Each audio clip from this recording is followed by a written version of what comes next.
I've been joined by two people who are relevant to this story if we think in terms of a succession of stations or stages, places where we're standing on solid ground. These two gentlemen are responsible for significant developments which placed us in a place where we had not been before and which are unambiguous and undeniable. Their work as investigators for the House Select Committee on Assassinations, their interviews and interaction with George Joannides, who was brought out of retirement to act as an intermediary between the CIA and the pesky congressional investigation, investigating the broad daylight murder of a popular sitting president, and their authorship of either the Hardway-Lopez report, or is it the Lopez-Hardway report? It's just the Lopez report. It's just, no. It's really the Blakey, the Goldsmith, the Fonzie, Yes. Hardway, Lopez report. Okay. That's what it is. Yay. It's my honor to introduce Dan Hardway and Ed Lopez.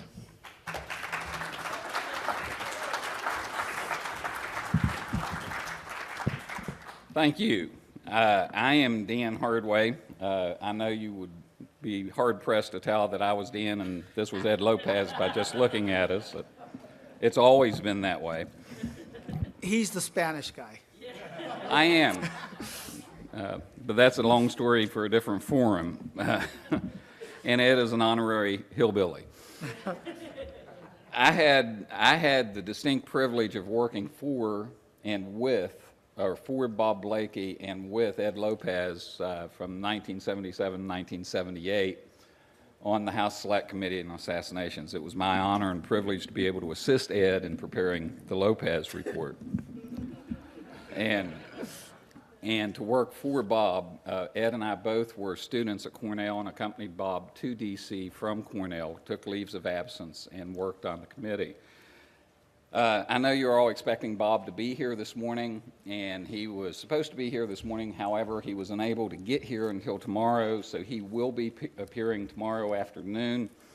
I do have a statement that is basically a summary of his statement that he was going to make this morning that I've been asked to read on Bob's behalf as part of this presentation.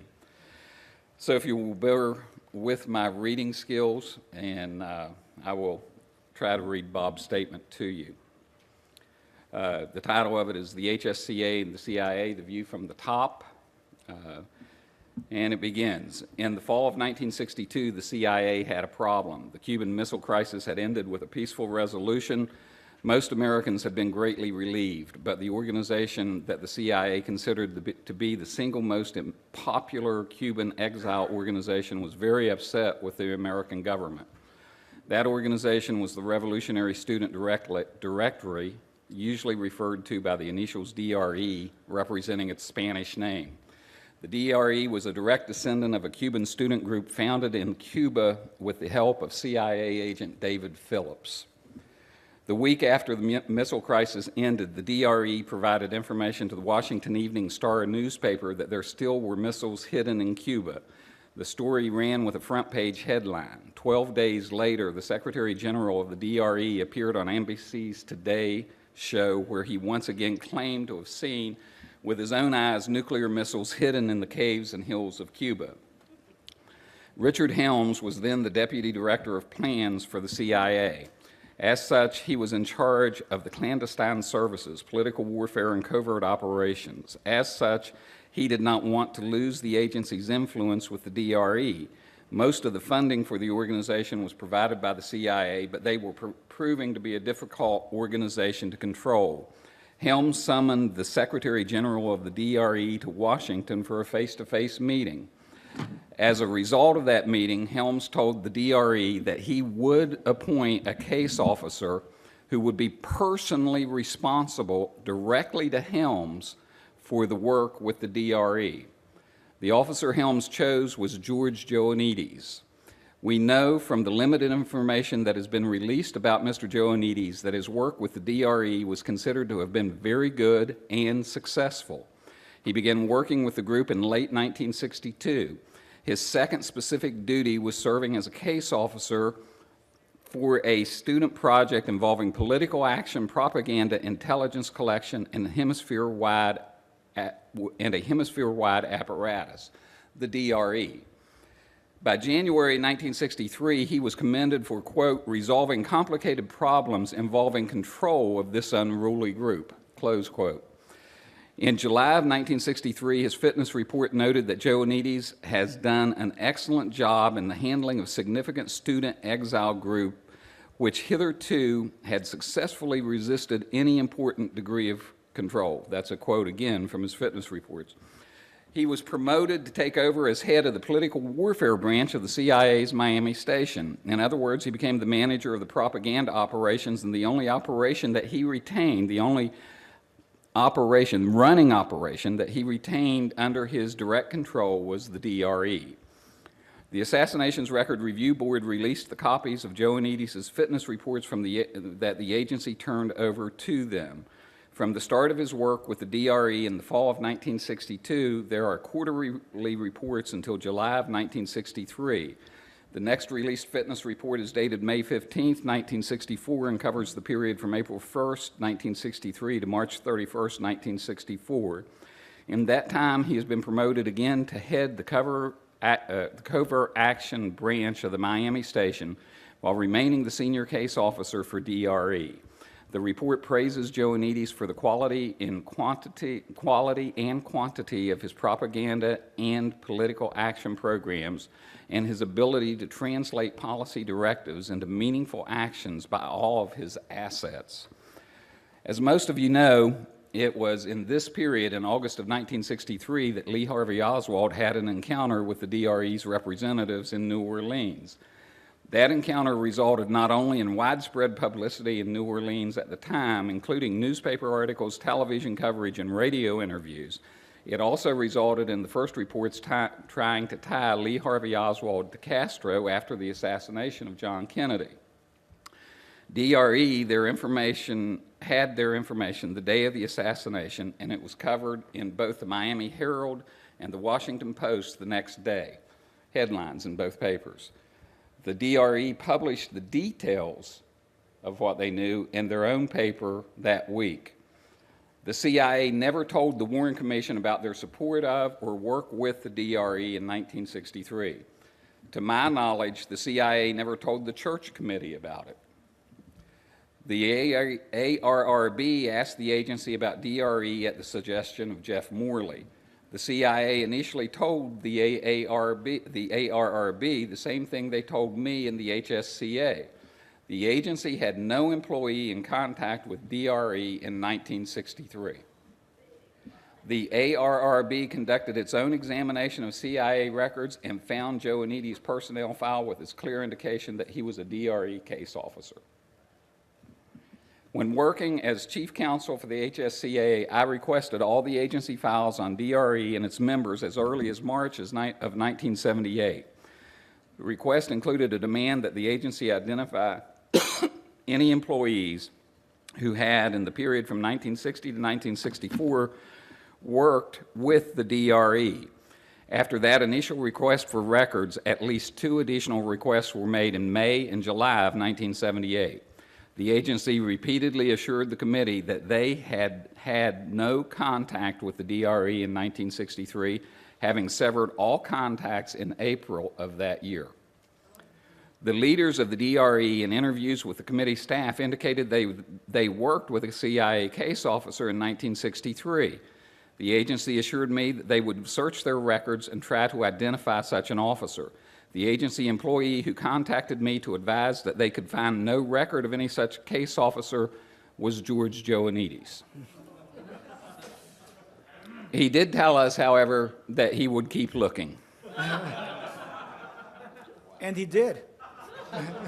George Joannides was brought out of retirement by the agency to specifically work as a liaison with our committee. He was specifically tasked with dealing mainly with Dan Hardway and Ed Lopez, but he lied directly to me. A lawsuit by Jeff Morley sought to force the CIA to divulge more of its files on Joannides. In the course of that lawsuit, a sworn affidavit revealed that Joannides was working in an undercover capacity during his time as a liaison to the committee. Joannides and the CIA effectively frustrated the HSCA investigation into whether the agency had any involvement with those who may have had a hand in bringing about the death of John Kennedy. Had the agency told the truth about George Joannides, he would have been called as a critical witness. He would have been deposed, and he would have likely testified in executive session. If they had not delivered the records would have been subpoenaed. I know that Dan and Eddie believed that he ended any effective investigation that they were undertaking. They complained bitterly at the time, about it at the time. I should have listened to them. That makes me and Eddie feel real good now. But Now, 40 years later.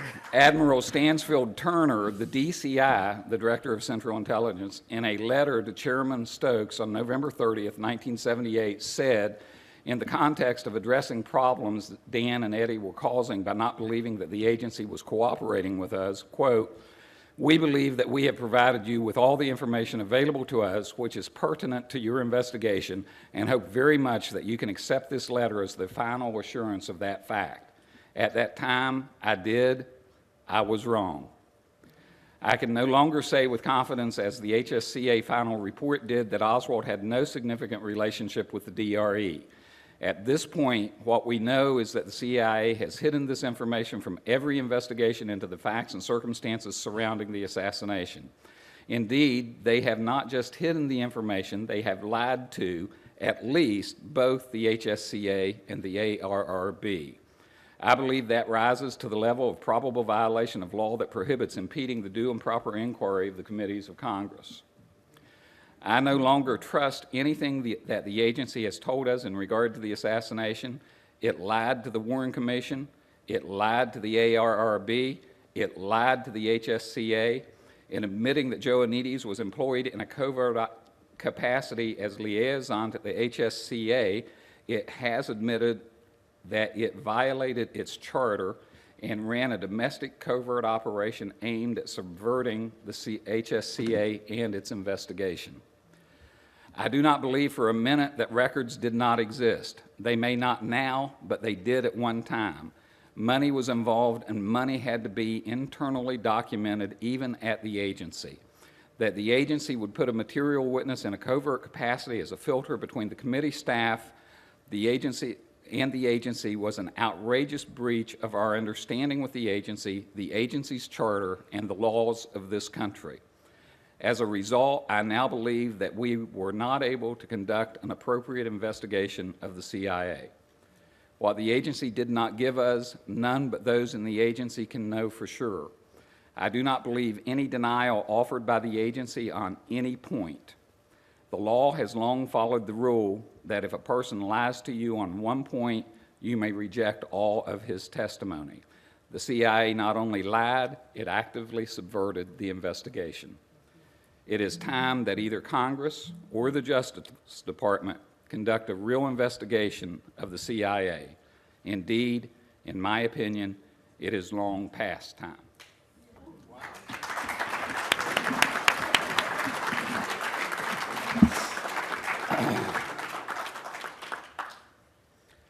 That's what Bob was planning on saying if he'd been able to open this session.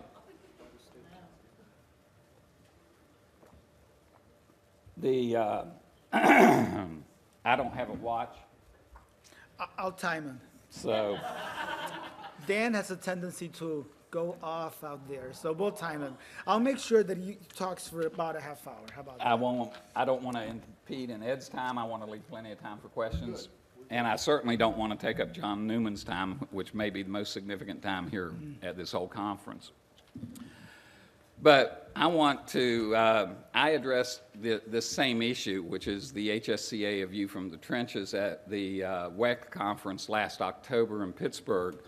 And I understand that the printed version of my comments on that is going to be available on the AARC website, and that would be aarclibrary.org. and if they're not already up, they'll be up within the next few days, and you can download the full text of my comments there, and I'm not going to cover all that I said there again today.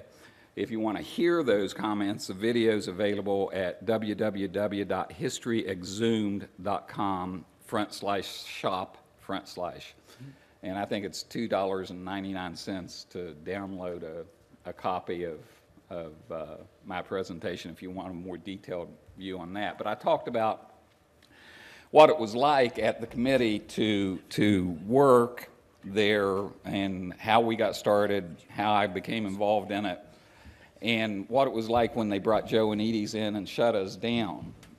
I talked a little bit about some of the things that we'd been working on that we were trying to find out about at the time and what might have been their motivation for what they did and why they did it.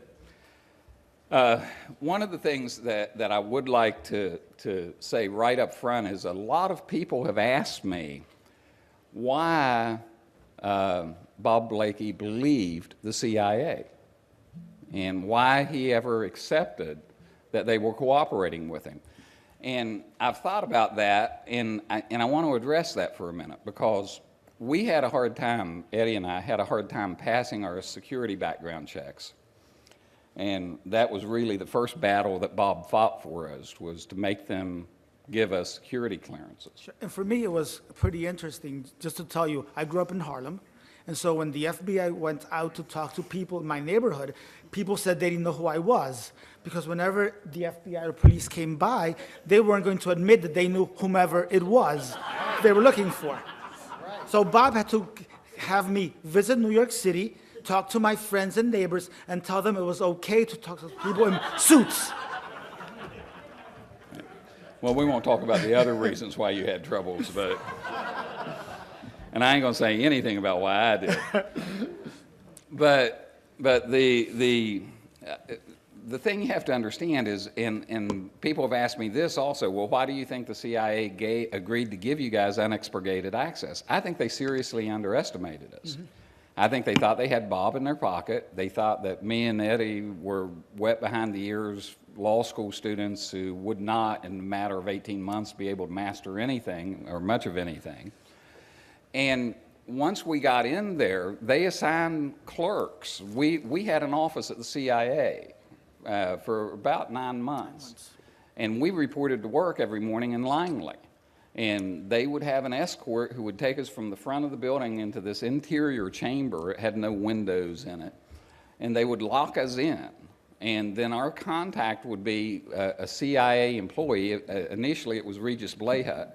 And then after Regis got transferred down to the CIA, or to the committee offices, it was 2 other clerk-type people who would come in and bring us the files that we were asking for. And the type of access that we had was we would sit there and we would read files. And our main brief was Mexico City, but we had Bob's agreement that as long as we were getting our work done on Mexico City, we could ask for anything we wanted to. We were asking for stuff on Mitch Warbell. We were asking for stuff on Bill Harvey. We were asking for stuff on QJ Wynn. We were investigating every possibility that we could think of that we'd seen in the critical literature. And we're trying to do, and we were doing it all at one time so that there wasn't necessarily a clear pattern that was emerging from what we were asking for.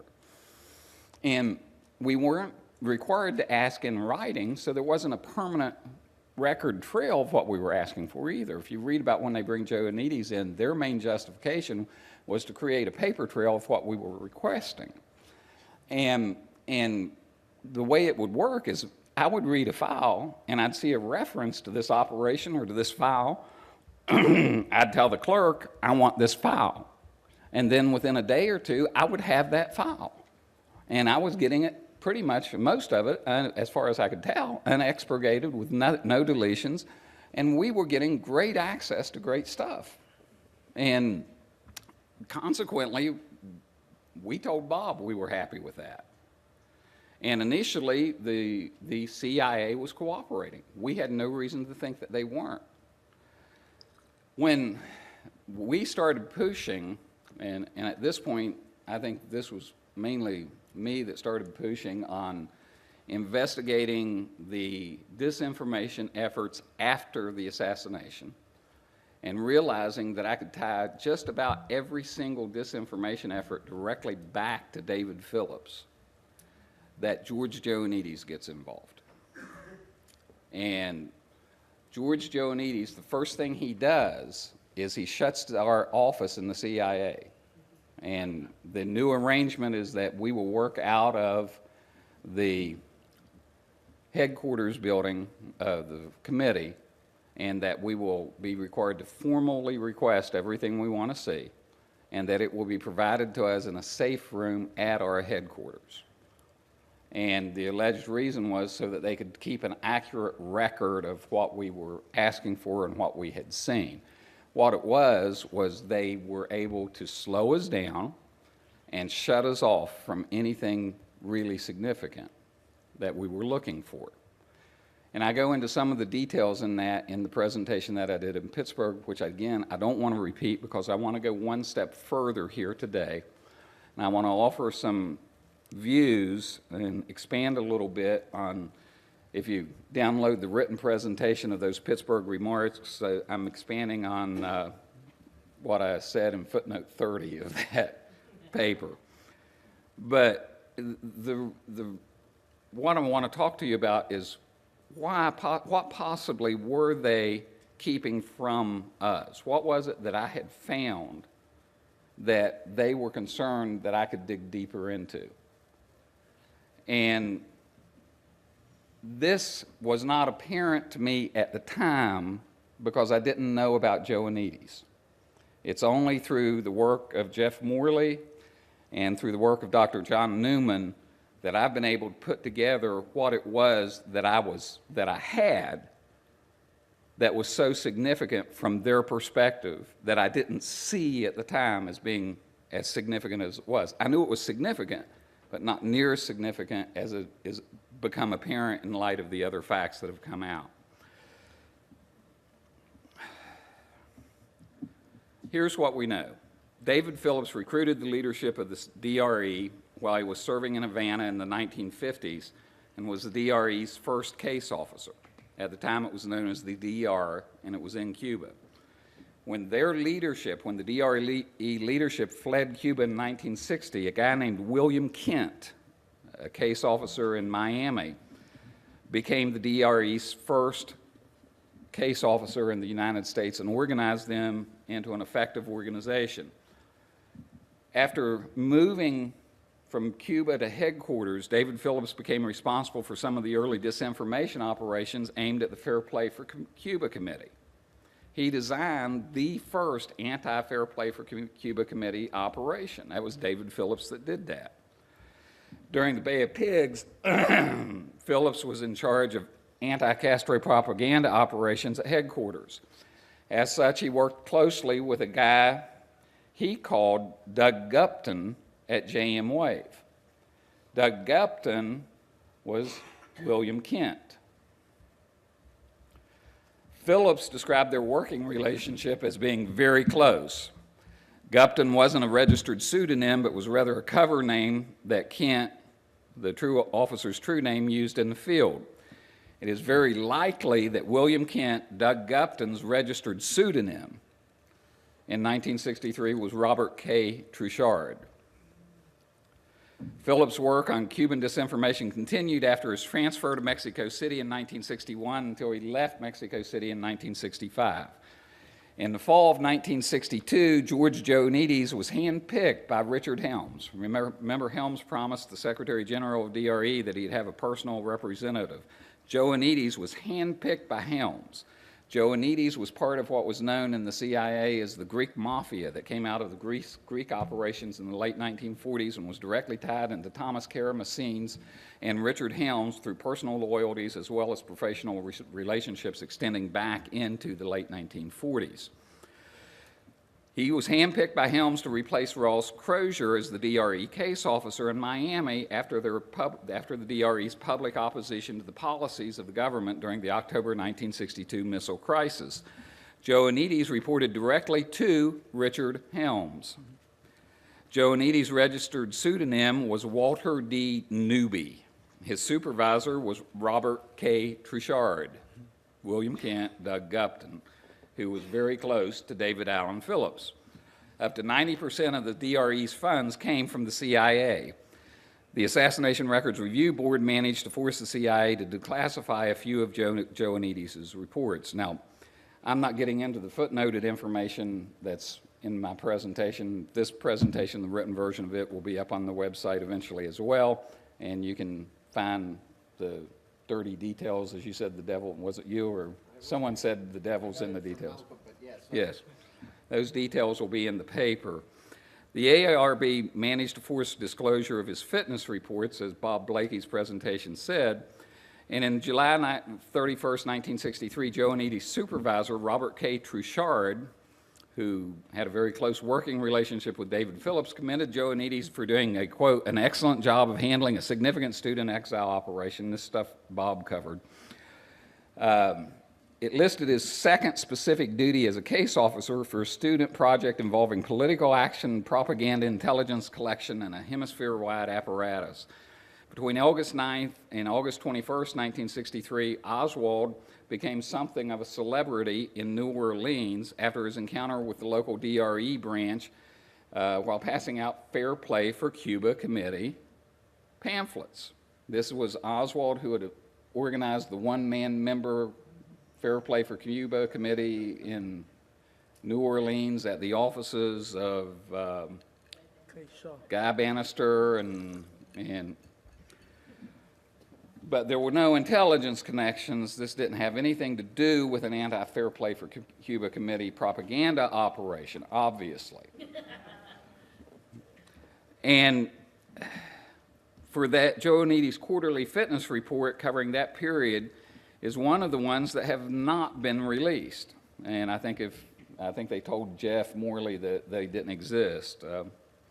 At some point between July 31st, 1963 and May 15th, 1964, Joannides replaced Kent as the chief of covert operations at Jamwave. While the scantily released documents on Joannides makes it impossible to determine the time that Kent Truchard's references in Jamwave files end after July 25th, 1963. But by early October 1963, Kent is working at headquarters on Western Hemisphere Central America desk. He got promoted. Where Kent Truchard was between the end of July and October 11th, 1963, when we first know that he was at headquarters, is not known. Isn't that interesting? It's reasonable, therefore, to presume that Joannides became the director of covert operations at Jamwave, replacing Kent Truchard sometime between the end of July and the beginning of October of 1963. As the director, he is said to have had a, quote, distinct flair for political action operations and can translate policy directives into meaningful action programs. As the director of covert operations, Joannides not only retained direct responsibility for one operation, the student project involving the distribution of printed propaganda, production of radio programs, and the development of political action programs. Well, it sounds like what happened with DRE in New Orleans, doesn't it? On September 16th, 1963, the CIA informed the FBI that it was considering action to counter the activities of the Fair Play for Cuba Committee in foreign countries, and that their basis for their plan in foreign countries was a successful operation that had been run in the United States. That was September 16th. September 17th, Lee Harvey Oswald applied for and received a Mexican travel visa, right after William Gauget did, an acknowledged CIA agent. On September 27th, Oswald arrived in Mexico City. On that day and the following day, Oswald may have visited the Cuban consulate. On those days, the Mexico City CIA station was testing an impulse camera in their photo surveillance operation aimed at the door of the Cuban consulate. It generated 10 feet of 16 millimeter film, which has disappeared. Sometime in late September, Phillips left Mexico City on temporary duty assignment to headquarters. It is at this time that Phillips is promoted to the chief of anti-Castro operations in Mexico City. Okay, do you see what happened? Phillips got promoted, Truchard got promoted, Joannides got promoted. The CIA announced they'd had a successful domestic anti-FPCC operation that they were exporting, the people responsible for the successful program, Phillips, Joannides, William Kent, all just got promoted at the same time. Amazing coincidences in this case. On October 1st, the Mexico City station sent bulk materials to headquarters by an untraceable transmittal manifest in a diplomatic pouch, quote, to be held in registry until picked up by Michael C. Choden, that was the registered pseudonym of David Phillips, presently TDY headquarters. Phillips, when he testified under oath, lied through his teeth about where he was at this time. Suggesting we may know why. One of the things that I was really pushing on when I got shut down was what was in that pouch, how were pouches handled, how could a pouch be untraceable, how could a transmittal manifest be untraceable, why does a transmittal manifest have a number if it's untraceable?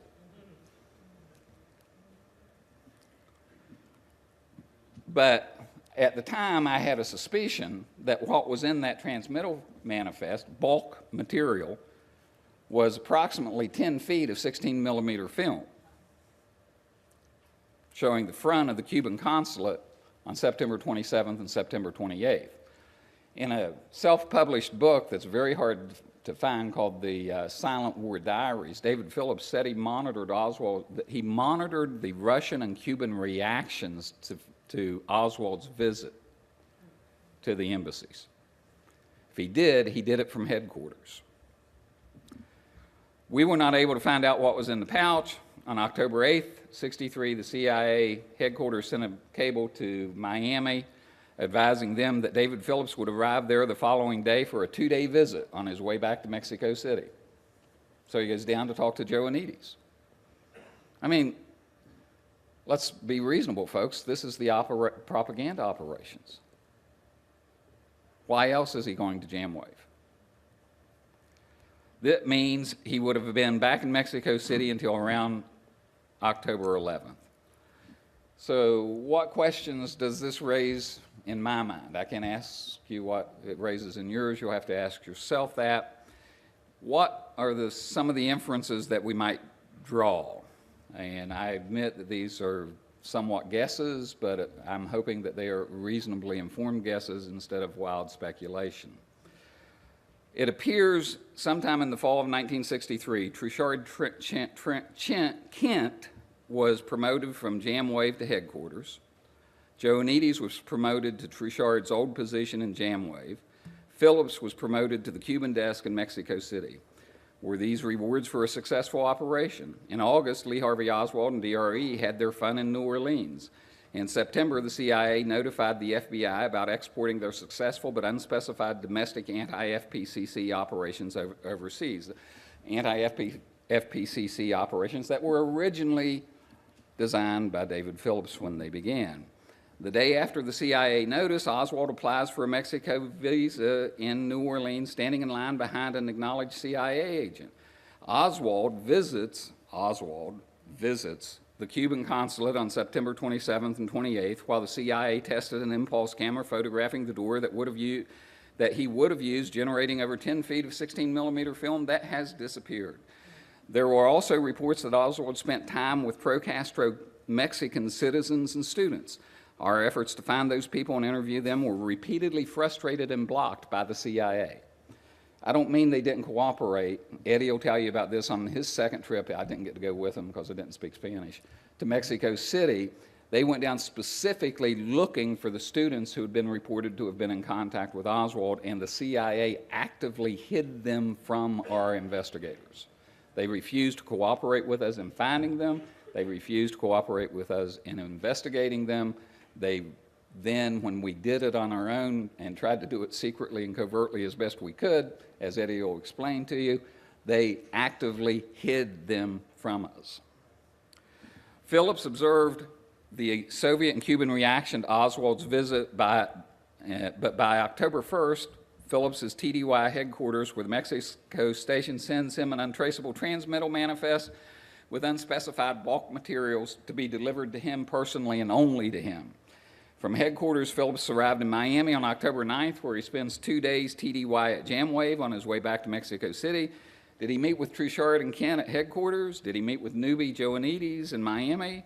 Did they review the results of the operation and dangle that they had just run in Mexico City? Was that the purpose of the meeting? To see whether the domestic operation that had been so successful was going to have success overseas in foreign areas? Did he meet? Did they review the production from the impulse camera? What was the production? What was that production of the bulk material in the pouch? We don't know. They were never asked. George Joannides shut down the HSC investigation into this area. But if you ask me, I've just described to you an outline form and intelligence operation that had both counterintelligence and propaganda purposes. When we start digging into things a little bit more, we find that Kent was on assignment. William Kent, Robert Truchard, Doug Gupton, was on assignment in New Orleans in 1967 at the New Orleans CIA office. Doesn't it make you wonder whether maybe Truchard Kent was in New Orleans in 1967 to help Garrison in the same way that Joannides helped us? We don't know from the limited information we have on that assignment for Doug Gupton, and again, thank you, John Newman. We don't know exactly what his position was there, but we're told that he was undercover. My conclusion: the CIA has something to hide. Joannides knew what they had to hide. The CIA knew he knew, and knew that we did not know who or what he was or what he was hiding. Joannides hid what they wanted hid. That may just have been the fact that Oswald was used in a CIA operation. As William Kent's daughter allegedly once told Gayton, Oswald was a useful idiot. And that could have been caused by severe embarrassment and hence the cover-up, possibly. That's the most benign explanation. I do not believe that the more benign explanation of embarrassment over missing him in their embassy coverage can be considered as even remotely possible at this point. But whether that is the explanation or just the next layer of a cover story, it still leaves open the much more serious question of whether, at a minimum, the agency through its employees had advanced knowledge of the assassination and did nothing, or even worse, were involved in the conspiracy to kill John Kennedy.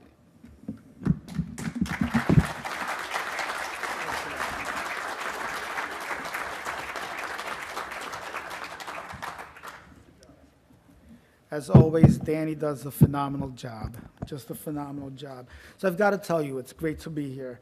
I hadn't seen Dan Hardway in 20 years, and he just looks a little older, has a little less hair. When Dan and I first started working on the committee, I just want you to know, Dan had hair below his shoulders. He and I would go Ed had hair like an afro. Dan and I would go to the CIA in flip-flops and in shorts. And if I had to do it over again, I'd probably do it the same way because we're such assholes. But the bottom line, however, is that it made our relationship hard because they immediately did not trust us, okay? Just have to say that. But let me just tell you about Dan. Despite folks believing differently in all my work years, he has been the easiest guy to play with in this hand. A phenomenal work compatriot. I can't say enough about it. In addition, I haven't seen Bob for more than 20 years, and Marie Fonzie in 15 plus years. And I've got to tell you, seeing Marie choked me up and chokes me up as Gayton, you've heard Dan say it before, was such an important force in my work at the committee, in Dan's work at the committee, and in our work thereafter. I can't wait to speak more to Marie. I can't wait to speak to Antonio Veciana, whom I spoke to in Florida a couple of times with Gayton, and whom Gayton just adored and thought would be the most helpful person to us. So I can't help to talk to him, and I can't wait to talk to others who've continued the fight to solve this assassination. Let me tell you a bit about myself. 2 years ago, a gent I trained to represent kids against the evil school districts in New York became the superintendent of our Rochester City School District. And he asked me to join him, as I had sued the district in his special ed policies and taken over the department for 8 years under a consent decree. I joined them as chief counsel 2 years ago. It's the first time I've worked in a quasi-government job since I worked at the House Select Committee on Assassinations. I constantly want to sue them for what they are doing and for what I am trying to correct or change internally. So let me get to the connection. I realized that what happened to me at the House Select Committee is happening all over again. After my work at the Select Committee, I did not want to work in any governmental agency despite being offered numerous jobs, despite Bob Blakey encouraging me to work for Morgenthau, despite him telling me that I would become the first Latino Supreme Court justice if I followed what he had prescribed for me. I wanted to sue the government, and in fact, that's what I did. I went to legal services and sued the government constantly. So preparing for today made me reflect on that. My view from the trenches is just that. It's not going to be a legal analysis.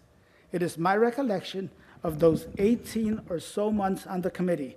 It's going to fill in a lot of the details about what Dan started talking about today, okay? It's not going to be a legal analysis. It's an idea of what it was like to work at the House Select Committee on Assassinations and also to work with and against the CIA. So how did I get here? There I was at Cornell Law School, toiling away, working on 2 chapters for a book that Bob was working on for the Institute on Organized Crime. I finished a section, got it to Bob, Professor Blakey back then, had an appointment to discuss my work with him, and went to see him. And he says, "How would you like to help me find out who killed Johnny?" And frankly, I didn't know what the hell he was talking about. I really didn't. And so I said, "Excuse me?" And he said, "John F. Kennedy. I've just been named chief counsel to find out who killed John F. Kennedy." And thus began what will become what I call my wild journey at the House Select Committee on Assassinations. Soon, Dan, Leslie Wasserman, Mark Flanagan, and myself, all law students, joined Bob in Washington, D.C., and we were true outsiders. There we were in a huge office in D.C., House Annex number 2, the former FBI records building. Ironic, isn't it? Just southwest of the Capitol, not knowing anybody else on the committee. Additionally, although I was from New York City, we were basically Hicks, or at least Dan was, and still is, and we knew no one. At first, almost no one would speak to us at all. And we overheard staffers talking about the Munchkins and wondered whom they were talking about, until it dawned on us that the other HCA staffers were referring to us. We were the Munchkins, especially Leslie and myself, very short people here. So at first, I worked on just learning about the case because I had not been following the assassination. You know, I was 7 years old when John F. Kennedy had been assassinated, so it was a different era. And I read Mark Lane's book and the other tomes of the Times. I looked at the Church Committee report, and I looked forward to meeting Gaten Fonzie, because I knew he was working on the committee. I worked on whether Castro had ordered the JFK's assassination, following up on a Comer Clark article in the Enquirer, because, as Bob said, we had to basically tie things up. Okay, so, and I wrote a short report for the committee on that. Then we were divvied up into teams, and I became part of team number 3, the anti-Castro team. And I've got to tell you, we were extremely well organized by Bob. And I'm not meaning to be too critical of a gent I respect dearly, but we may have been too organized. Definitely, totally compartmentalized. Bob brought in individuals with backgrounds in prosecuting organized criminals, okay, but with little street smarts. And in fact, I would say almost no street smarts. Frankly, at first, it was obvious to me that Bob did not think much of the street cops that were there when Sprague was there. He viewed his job And I understand it now that I'm a chief counsel someplace else, but he viewed his job as having to write a report. And he also knew that we only had so much time to do it. What I think he forgot is that because he trusted the agency, they knew that they could wait us out, because we were a select committee, not a standing committee. And those are very, very different types. Just let me interrupt to finish a thought that I started when I was speaking. When they started shutting us down, and me and Eddie started going to Bob and complaining that we were being cut out, it was hard to convince him because we had had such good access and we had such good cooperation. And they had been working consistently on Bob to undermine me and Eddie. Bob actually at that point supported us, and we got a subpoena for stuff, Yep. Proenza and am I allowed to say her name in public? Yeah, go ahead. And we got subpoenas. Bob got subpoenas for stuff we wanted that they refused to give us from the committee. And he was still backing us at that point. And at that point, the CIA started attacking me and Ed to the members of the committee to try to undercut Bob with the committee. And Stansfield Turner actually wrote letters, mainly about the problems at that point that I was causing, to Turner to undercut us with the committee. And the committee ended up being the ones that really did not back us as we were pushing for those final bits of information. No, that's absolutely correct. So just taking us back again. So there I was at a meeting, and that Gary Cornwall, who was Bob's, guy in charge of the Kennedy assassination. And all of a sudden, Gary says, "So what the hell are those guys down in Miami doing?" And I've got to tell you, so I said, well, he says, "One of you guys, call Fonzie and ask him to answer the question in a few words for me, okay? I just want a few words." So, and I've always been a bit of an asshole, and true to form, I raised my hand and said that I could answer the question in 5 words: trying to solve the case. And then he said, "Well, these guys, they're running around all over the place down there. And they've never come up with anything that we can resolve in time." And once again, there you have the problem with the committee. We had to resolve things in time because we were a limited committee in existence and we were not going to be refunded. And that's just the way it works. So that framework of the organization became more and more important and more stymieing to what we all had to do. And I was sort of shocked by what Gary had asked, because Gayton had been sending, Gayton could write, and he wrote prolifically. And the guy was sending us missives constantly in 2 sets. Regular notes, yellow notes, about different things that were going on. He was amazing. And I was reading them, Dan was reading them, and so we knew what he was doing. And we had assumed that Gary was also. Now, so just to give you an idea. So let me just recall Gayton for a minute. He would come up to visit, and he would stay with Dan and me. And we would spend hours, and I mean hours, discussing our work, conjecturing, analyzing, putting ourselves in the minds of the CIA, in the minds of committee members, in the minds of the people that we wanted to investigate. Because we said, if we're going to find out what is going on, we've got to think like them. And so we would, over alcohol, okay, we drank a lot of alcohol back then, and some other things, we would focus on the investigation and deep into the night. And I mean deep into the night. And I remember something that Gayton told us one time, or maybe more than one time. He said, buy small tape recorders and dictate your thoughts every night. And all I can say is, if only, if only, if only. So anyway, the organization that was imposed on us was incredibly strict. We were told to come up with questions for our team that could be fully explored in the next 9 months. Fully explored the next 9 months. And I recall a visit from Gayton soon thereafter, where once again we spent hours in our living room. And he said, So what kind of question should we ask? And he came up with, was there an intelligence agency connection through the anti-Castro Cubans and Oswald to the Kennedy assassination? And I've got to tell you, it's incredible. And I said, oh, that's incredible. This is it. And Gayton, always being the pragmatist, says, they'll never fucking accept it at the committee. And you know what? He was right. They didn't accept it because I was being very naive. Because the first thing they said was, how are we ever going to resolve that issue? Are you nuts? Let's move on. So what we wanted to do was look for patterns. We wanted to pursue patterns of verified misinformation. Let me repeat those words, verified misinformation.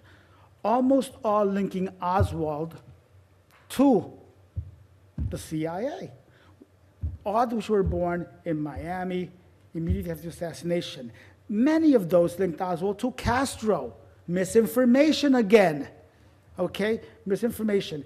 And all then, when we started looking at it, being linked back to the CIA, as Dan so eloquently told you before.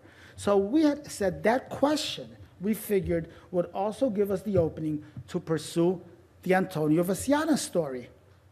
Since Bishop had asked him to help him develop a phony story through his cousin in Castro's intelligence service. So, we were not nearly as stupid as the CIA thought we were at the beginning. And we were thinking about things, and they figured it out very quickly, by the way. It didn't take them too long to figure out what was going on. So, as you know, Gary rejected it. Gary rejected our question, okay? And basically said, and I said to him, but don't you see, we could get so much closer if we answer this question, so much closer to finding out what happened. And Gary's remark, and I remember this to this day, says, closer is not good enough. We can't put closer into a report ad. Closer is not good enough. I'm sure you were there, Dan, and you remember this. It's just incredible. So, in fact, as everybody here knows now, through Al Gonzalez, and when I was in Cuba, Fidel called him El Gigante, because he was a big man. That Gigante means giant. And Gayton's investigation of the anti-Castro groups in Florida came one of our biggest leads, the David Phillips, Maurice Bishop lead. It was this lead, along with some other groundbreaking work done by Dan, was pretty much on his own, that Blakey decided then to create a Mexico City team. It was created. And it was, through Dan's incredible work. And I remember having these long conversations with Dan over dinner and after about those leads that he had single-handedly come up with. And I've got to tell you that as soon as that team was formed, I ran into Bob's office. And I said, I want to work with Dan on this work, because this is where it's going to lead down the road. This is what's really important, Mexico City, about this committee. So Dan and I, I've got to tell you, we attacked this area with incredible fervor. I mean, we slept it, we ate it, we drank it, and we requested... danced to it. Yeah, exactly. It was incredible. We requested countless documents, okay? And we were getting them, as Dan said. And then we started asking about the disinformation after the assassination. And everything changed. We were basically told that they were establishing an office within our office for access. We were told that only staffers that now were accorded a super duper top secret security clearance. We had one already, but now this was a super duper one, okay? And only those people could go into that office and read the files we'd be getting, okay? Simple as that. They placed a permanent person, a babysitter, in that office. They controlled what we got, how we got it, how we took notes, how we saved notes, and how we even got those notes and access to them later. What do I mean by that? The room had a safe with a safe in that safe. We were given pads. We had to date those pads, number those pads, and initial every page we worked on. Any notes taken by Dan or myself had to be placed in an envelope that was dated and then sealed and handed to the CIA liaison who logged them in with that date. Imagine how easy it was then to access those And documents. a lot of those documents are missing some way out of that. Absolutely. How easy it was to access them later on when we were drafting the report. Just imagine how much longer it took to do that. And when they knew that we didn't have that much time. Again, the styming, and I mentioned before that the report is not the Lopez report. And I'll say it again, Blakey, Goldsmith, Hardway, Fonzie, Lopez report. But I've got to tell you about a few things that happened to us that you will love. So one time we were cooking dinner for the cultural attaché for Cuba, as they had no Cuban embassy in Washington, D.C. And hours before, there's a van that says Standard Industries of America. Funny, SIA instead of CIA. Okay, and it appeared down the block. And Dan and I were walking around with, what was her name, Tangy? Yeah. The dog. Playing frisbee out there in our flip-flops, or barefooted. And we see them just like poised with stuff. And so we went over to talk to them. Yeah, we went over to talk to them, and we brought them coffee and said hello and what have you. Hours later, because the Cubans were always late, when they showed up to dinner, an hour late, lo and behold, guy says, "Oh, let's wave hello to them. They go everywhere we go." So we waved to them. The next morning, the minute we got in, Bob calls us into his office. He had already been contacted by the agency. They had asked if we had Cubans for dinner. Did he know that? And Bob was incredibly upset, not because we had Cubans over, but because we did not inform him beforehand so that he could say to them, "Yes, I knew, and they had my permission." He says, "Don't ever do that again. I need to be able to say, yes, I knew." Now, I know that it's 10 to 11, so I'm going to wrap up very soon here.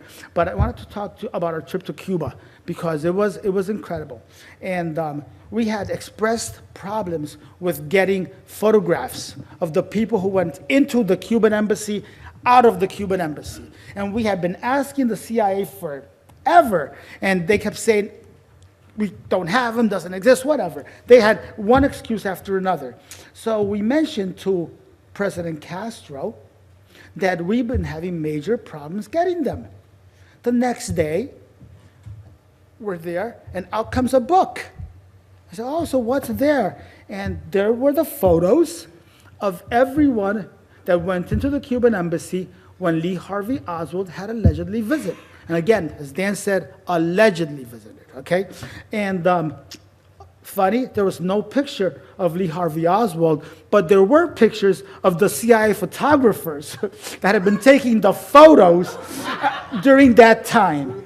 Through the slats, exactly. So you think about that, right? It gives you an idea of what was going on with the CIA. So you can imagine their surprise when we returned to D.C. and we asked them to verify the veracity of the books that Fidel Castro had given us.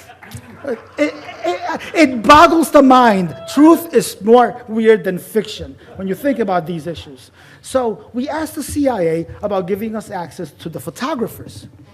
And of course they refused. But the one person that we got to see, even though we'd already seen photos of the slots, we basically had to interview in a hotel room, through a sound system. We were in separate rooms, voice recognition on, right? I mean, so that we could not recognize any voices, etc., so we could ask the questions. That's how we talked to one person. Think about the kind of BS that was going on back then. Yes? Did you just say, pressing the button, I think my garage door just opened. Did you say that there was some mechanism at work so that the person in the other room whom you could not see, their voice was distorted so you would not recognize? Right. So for all we know, it was Paul Winchell or somebody doing everybody's voices? Look, it could have been anybody. It could have been David Phillips. Joannides, who knows? We just don't know. But I've got to tell you, we had some incredible occurrences. Dan, you'll remember when we were reading files from the CIA, and we find things that we never should have been given. People had not looked at that stuff carefully. And at one point, we found out the names of people who had been at the Cuban embassy who also happened to have been double agents with the CIA. And so we asked for access for them. They're like, where did you get those names?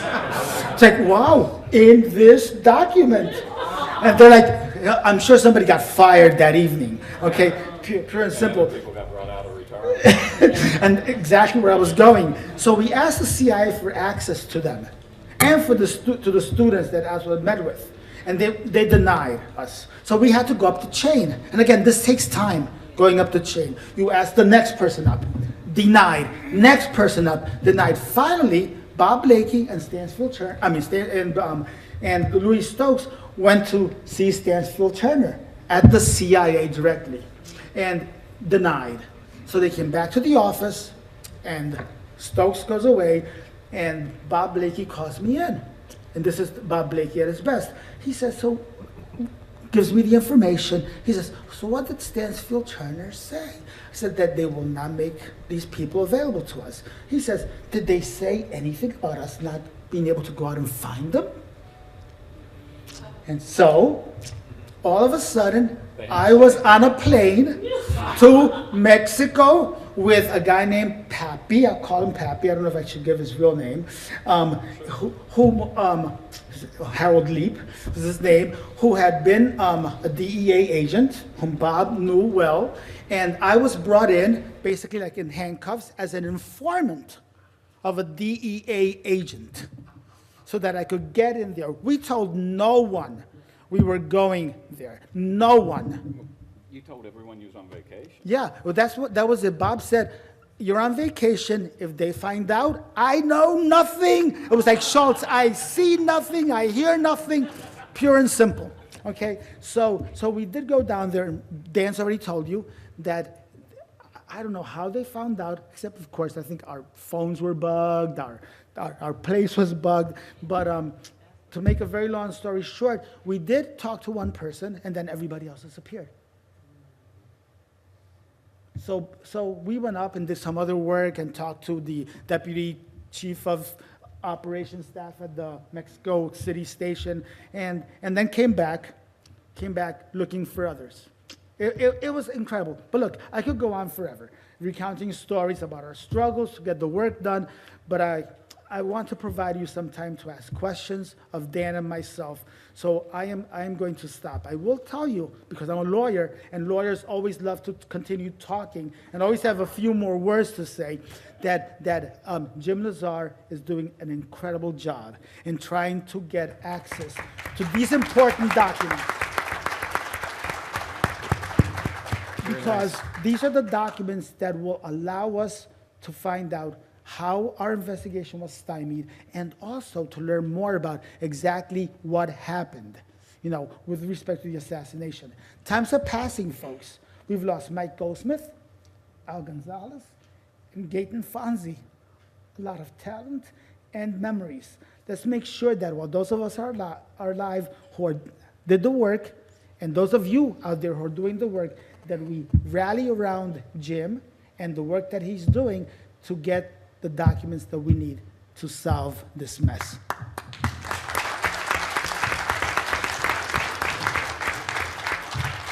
David, go ahead. Yes, David Kaiser. I'm the author of The Road to Dallas. I have an addendum to Mr. Hardaway's presentation that he may or may not want to comment on, and I have a question from Mr. Lopez. The addendum is this. It has to do with CIA files.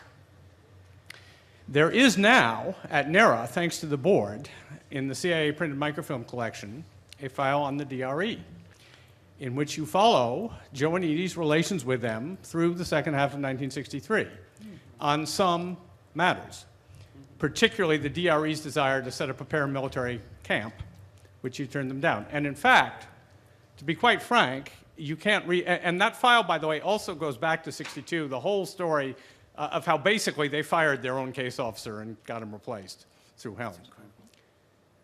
And they were lying about that, and they wouldn't let you have that. But what is fascinating to me is there's nothing in that file that they couldn't have survived. So if they're trying to hide something, it's something else, which is one of their tactics. So I'm fascinated by that. Mr. Lopez, I know you have generously shared the credit, but I'm going to treat the Lopez report as your report.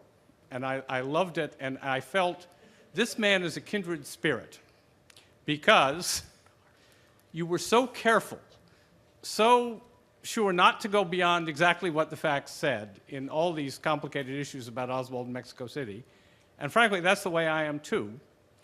And when I reread A Little of the Road to Dallas, or of any of my other books, I often find myself saying to myself, David, why were you so careful there? I mean, the evidence is really stronger than you made it out to be. You could have gone further. And I want to ask you, I don't know when the last time you read the report was, but are there things in the Lopez report that you feel that way about when you look at them now? I have no idea what they might be, gee, we really could have been a good deal stronger there than we were. So I'm going to give my answer, also provide his answer, because really we did this work together. But there were times and had more conclusions and more of my opinion in there. And then Mike Goldsmith, when he did the final edit, sort of like scaled it back. And so I can't take credit, okay, because credit is not due there. I think at times I said more, and Mickey Goldsmith, when he was doing the final rewrites, just scaled it back and said, you know, we've got to be more careful. We spend a lot of time talking about it. And so, that's how I feel. The other thing is that we also knew that it was going to be presented to the CIA, and we wanted it to be accepted. We wanted it to be released. And so imagine our surprise when we got to the CIA and we had what we thought was a good document that was measured, really measured, and yet we couldn't get past the first page, Dan, in 2 hours. In 2 hours, because they wanted to make it like Swiss cheese. So that's my answer. Dan? Okay. Well, that's an interesting thing because that's highly relevant today to what's going on with the Senate report. They did the very same thing to us. Eddie's report, the Lopez report, was written to be part of the final report. That is a draft section of the final report of the committee that never got released because the CIA did the same thing that they're now doing to the Senate intelligence report. But I want to point out to you, if you know anything about how Senate rules operate, the resolution, Senate Resolution 400 that created the Senate Intelligence Committee gives the Senate Intelligence Committee the right to declassify anything that they determine should be declassified. If they have the guts. But that raises the question, why is there all this to do about declassifying and publishing this report unless the Senate itself is too afraid of the CIA? Now, that was the subject of another paper that I'm working on that someday I may get to present somewhere, but that's the same thing. But yeah, the report we thought was measured. We thought it was very reasonable. We thought it was very accurate in assessing the records that we had available to us and raising questions that should have been raised. But did we have more information? We had stronger opinions, but they were opinions, and we weren't writing an opinion piece. We were trying to write a summary of what we found. And one that was published back then. Yeah. By Gentlemen, the way, there will be more directly relevant information in my talk tomorrow to some of what you said. Gentlemen, we've got a very, very limited amount of time, ladies and gentlemen, and we want to have everyone have an opportunity to speak to our guests.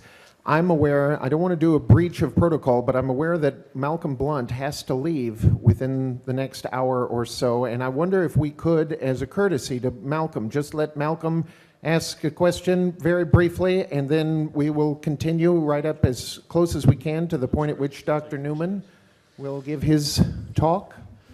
Yeah, you guys have done a tremendous job because the 36 boxes of your notes at NARA I use all the time.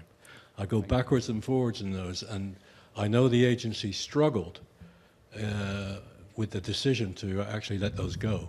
There was a guy in a historical review group called Frank Most, a long time, he was a career agent, and he said, he gave a recommendation that a lot of that stuff should never be released. But it's released and it's a tremendous stuff. And onto the pouch, when you talked about the pouch that was sent into the Record Integration Division, you can exclude it. There's a system within the Record Integration Division where you can get stuff stamped at the Executive Office, and it says on the stamp to be excluded from the Record Integration Division. So it can go to the Record Integration Division, but be hidden. Interesting. Oh, yeah. Yeah, and in fact, That was one of the things that I was really pushing both the CIA and was trying to get the people that worked with state to find out about what kind of records were kept on those pouches, how they were handled. The fact that the transmittal manifest had a number on it indicated to me that there was some way to trace the stupid thing. Yeah. It was there, but it's another part of the record. I mean, it's very opaque. Yeah, and right, it doesn't go into the official records. No. But you're never going to convince me that someone does not have a record of where that thing went. No, that stuff is stamped. Yeah. great. And in fact, here's the thing. So we were often told by some CIA intelligence officers that gave us information that they had files that if they don't want a number, there is no number. Simple as that. There is no transmittal number, there's nothing. It's just for their eyes only, being held by, let's say, William Harvey in his desk in a little cabinet that only he gets a chance to see and nobody else. Dulles told the Warren Commission the same thing. Dulles told the Warren Commission we can never determine whether someone was actually an agent because the only way that some agents are ever verified is in the personal files of the guy that's actually running the agent. Right. And it's nowhere else. And he said there may only be a hieroglyphic and a note that indicates who the agent is, which explains a lot of the mystery about Mr. Vesiano's testimony and why they can insist that there's no record there, if there in fact is not a record there, because we have found that they consistently lie in this area. So, If we could move to the next question, go ahead. Okay. Paul Kunstler of Washington, D.C. My question is directed to Dan Hardway.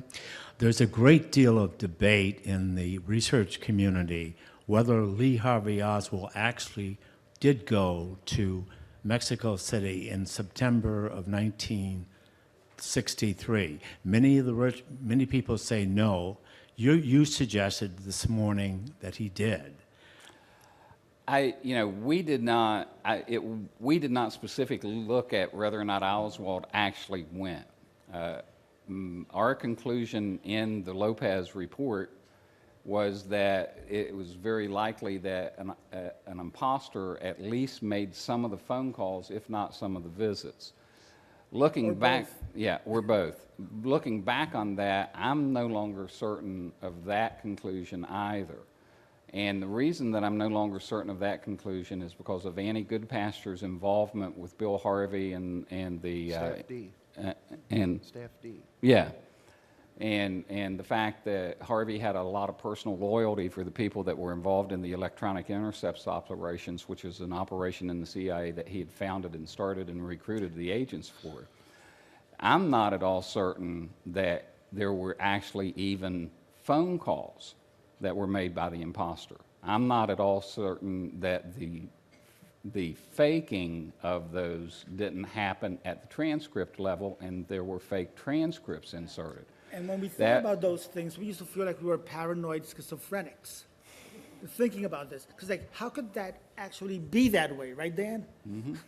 And then you met Annie Goodpasture and you figured out how it could be that way. And we spent Thank you for hours your with question, her. Paul. Thank you for your question. Jerry Jerry, go- Polikoff Yeah, with we the know you. AARC. I don't actually have a question. I'm just listening to you guys. You have such an important story to tell, and I would beg you, both of you, to write a book, do I mean, this has to be, we're only seeing the tip of the iceberg, and you got to do an oral history, and you got to write a book, because this needs to get out there. It's so important. Yeah, and thank you only- for coming. If only we had listened to Gayton. Now, Dan did write me recently, and let me say to everybody that if we ever got our act together, or as he put it, shit together, and did anything, we would have to call the book or the screenplay Talking Heads Clash. We love Talking Heads. We love the clash. But of course, think about the irony. Talking Heads Clash, because that's what we went through with the committee and et cetera. Those two bands pretty much provided the soundtrack for mine and Ed's work. We used to show up at the CIA at 7:30 in the morning with Talking Heads or The Clash blaring as loudly as we could out of the speakers in our vehicle, and we would roll up to the CIA with hair below our shoulders or out. And there come the freaks again. They thought we were immature and stupid. Go ahead. Okay, David Scheim, author of Contract on America. It's a total pleasure to hear you speak about all these reminiscences. I just briefly, Bert Griffin told me the same thing about the Warren Commission. He was looking into Ruby, but was initially given 4 months to wrap the whole thing up, so, constrained from the start. I just want to, first question is, will Blakey's statement be on the record, available? yes, it'll be made available on the AARC website. Plus, Bob will be here tomorrow afternoon. Okay, because that's he's it's quite amazing. Thank you. Yeah, and he's spending a half hour to 40 minutes answering questions. Then. Yeah. Jim? But could I Are you done? I just wanted to say, I just wanted to say one other thing very briefly, that I'm just wondering if you look at Tampa and Chicago, patsies and assassination attempts that were thwarted, and then Oswald, set up as a patsy, but someone who you'd set up as a patsy in those days of underworld, anti-Castro, mafia, CIA, perhaps by mistake, they got someone who had links to a lot of embarrassing things. I'm wondering if, in some sense, too much focus on Oswald, it will get you in places they don't want to see you, but I'm wondering if it could be a distraction, if we're following their agenda. Just let me answer that. That's one of the things that I've thought about, and I've talked to Dr. Newman about. Is the agency has a penchant for running operations within operations. There's layers, and then there's layers of cover stories, and there's layers of deniability. And I think that it's entirely possible and entirely potentially credible that David Atlee Phillips thought he was running a simple disinformation dangle operation and had no clue about what was being planned in Dallas. I think it's entirely possible. That something could have been piggybacked. I think it's entirely possible. It's compartmentalization. It's entirely possible that not only did Oswald find out that he was a patsy on November 22nd, David Atlee Phillips found out that he had been using the person who was accused of assassinating the president, and on November 22nd, he was presented with a brief, now tie this to Castro. Yeah. Jim, go ahead. Yeah, okay, I have two questions. I'm Jim Diogenio. All right, We know one you, for Jim. Danny. We know who you are. Hey, Eddie. Hey, Eddie, on your book, put his name first, okay? The Hardway book. First for Danny. So, from you were saying earlier, I guess you were saying there were more students than just Contreras, who this Oswald guy actually met with? Well, Contreras says there was a whole group of them. Yeah. We were trying to find out who they were. But and you couldn't find them? We couldn't find them. They kept us away from just about everybody we wanted to talk to on that second trip to Mexico. Okay. And Eddie, We have no I records talked to you of about this them, they once would say. before. I talked about, have you read Shannon's book? Sheenan, yeah. Do you think Elena de Paz is a disinformation agent? No, No. No? no. But Elena was, I was supposed to go visit her in Spain. That's where she was, and we actually had the ticket already bought. We offered to bring her Right. over. And because we had said we'll bring her over, but Elena was a fairly unstable person. And so. So we're told. Or so we're told. But I spent a lot of time talking to her on the telephone, okay? And she kept saying, yes, come over, I've got so much to talk to you about, blah, blah, blah. And then, no, I can't talk, and yes, come over. And so I don't know whether it was instability or it was that she was being frightened by someone or that she was frightened herself. But ultimately, I had tickets to go there. We had bought tickets for her to come to us. and neither of them worked out. We've got about 2 minutes. Professor Mellon? Thank you. Gayton Fonzie, when I was doing my book, said the one person I should talk to from the committee is sitting up there, Eddie Lopez. So Eddie Lopez, this is what I wanted to ask you for a long time. When Bernardo de Torres was briefed by the CIA before the committee questioned him, what were the strictures that CIA put on what could be asked Bernardo de Torres? I wasn't involved in it. That was your. No, that was your I would be lying to you if I remembered, but we were given specific time periods which we could not ask him questions about. And it was not just the CIA that came in to talk to Bob. It was the CIA, the FBI, and one other agency, and each of them said you cannot talk about this time period, you cannot talk about that time period. So by the end, when Mike Goldsmith and myself were sitting there, and to one other person, I forget his name, Bill something or other, we're sitting there preparing to question him. Chuck Burke, we're like sitting there saying, well, what do we ask him about?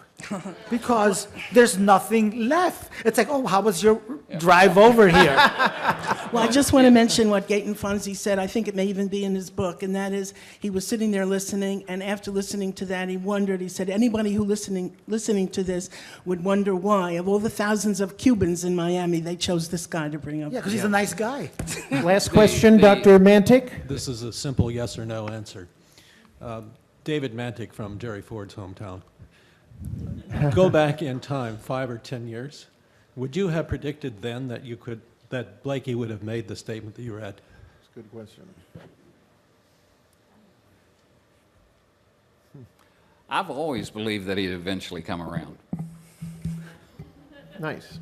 And on that, Ed, do you want to add? No, I think I agree with Dan. I knew Bob would eventually come around, and so it's a matter. We were so invested and so heavily involved in it, and Bob was up above everybody. It was like that umbrella group, and he's looking at the whole thing, and he doesn't have the time to look and spend the hours that we needed to spend doing things. I'm just going to give you an example. I worked with both Vince Bugliosi and with Jerry Spence on the Showtime special on the Lee Harvey Oswald trial.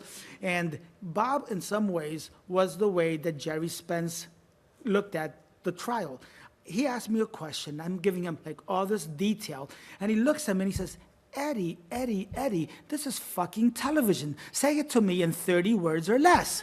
And Bob was the same way. He had so much on his mind. He just wanted you to get to the point. How's it going to be in the report? How will it look? And then move forward at that time. Yeah. But just let me add maybe as the final comment, and Bob, I'm sure, is more than able to handle himself and answer any questions. But just let me say that the reason why I always remain confident that he would eventually come around is because, in my opinion, he is a man of incredible integrity. And I think Eddie will back me up on that. 100%. Thank you, gentlemen.